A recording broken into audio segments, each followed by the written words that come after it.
চাঁদপুর সাহিত্য একাডেমির আয়োজনে মাসিক সাহিত্য আড্ডা এবং সওগাত সম্পাদক মোহাম্মদ নাসিরউদ্দিন ও বেগম সম্পাদক নূরজাহান বেগমের জীবন ও কর্ম শীর্ষক আলোচনা সভা অনুষ্ঠিত হয়েছে। শুক্রবার বিকেলে চাঁদপুর সাহিত্য একাডেমি মিলনায়তনে এই আয়োজন অনুষ্ঠিত হয়। এতে চাঁদপুরের বিভিন্ন পর্যায়ের কবি, লেখক, সাহিত্যিকগণ অংশগ্রহণ করেন। অনুষ্ঠানে আমন্ত্রিত অতিথি হিসেবে উপস্থিত ছিলেন বাংলাদেশ শিল্পকলা একাডেমির মহাপরিচালক লিয়াকত আলী লাকী। তিনি তার বক্তব্যে চাঁদপুর সাহিত্য একাডেমির ব্যতিক্রমী এই মাসিক সাহিত্য আড্ডার ভূয়সী প্রশংসা করেন।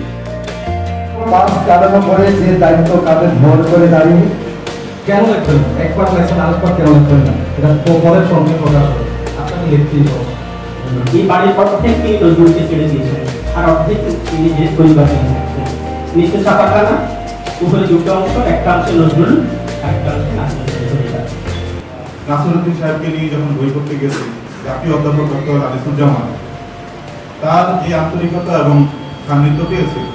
এইরকম আসরে যে আলোচনাগুলো বিশেষ করে নাসিরউদ্দিন এবং জাহান আমাদের এই পূর্ব বাংলার মুসলিম, আমি মুসলিম শব্দটাই ব্যবহার করতেছি, কারণ আমাদের যে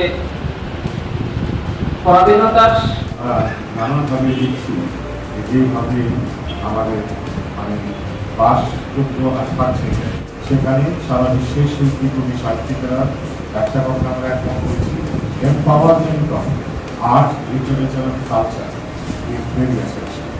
এম্পাওয়ারমেন্ট বলতে কিন্তু আমরা ক্ষমতা দিতে চাই, আমরা এমপি হতে চাই না, মেয়র হতে চাই, কিন্তু শিল্প, সাহিত্য, সংস্কৃতির যে দর্শনটা, তার এম্পাওয়ারমেন্ট দরকার, নাহলে চিন্তা বাড়বে।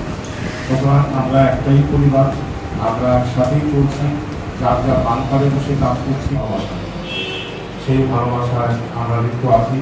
এবং এই যে মোহাম্মদ নাসিরউদ্দিন এখন আমাদের জীবনে, আমাদের সাহিত্যে অসাধারণ একজন ব্যক্তিত্ব, অঙ্কের মতো এসে সওগাত প্রেসটা ছিল আমার বাসার ওয়াল, তারপরে এই হলো সওগাত প্রেস, ফটোয়াটুলির ব্যান্ড আমার বাসায়, এবং সওগাত প্রেসের সমস্ত মেশিনের শব্দ আমার বাসায় প্রবেশ করত।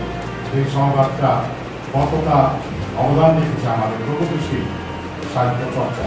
এবং মোহাম্মদ নাসিরউদ্দিন, তাকে হয়তো অনেকে হঠাৎ করে ভুল বুঝতে পারত, মনে করতো যে সে হয়তো আসলে এতটা প্রগতিশীল ছিল কিনা। এই এরাই সেই কায়কবাদ, নজরুল এবং নাসিরউদ্দিন রাই কিন্তু বলেছে যে মুসলমানদের যে শিল্প, সাহিত্য, সংস্কৃতির যে গভীরতা, এবং আমাদের বিরুদ্ধে তো অনেক কথা বলতো, আমাদের বলতে একসময় বলা হলো বাংলা আমার ভাষা, ইংরেজি শিক্ষা করা দ্বারা আমরাও এত ডিটেল কোনো একটা ইন্টারভিউ সবসময় থাকবো।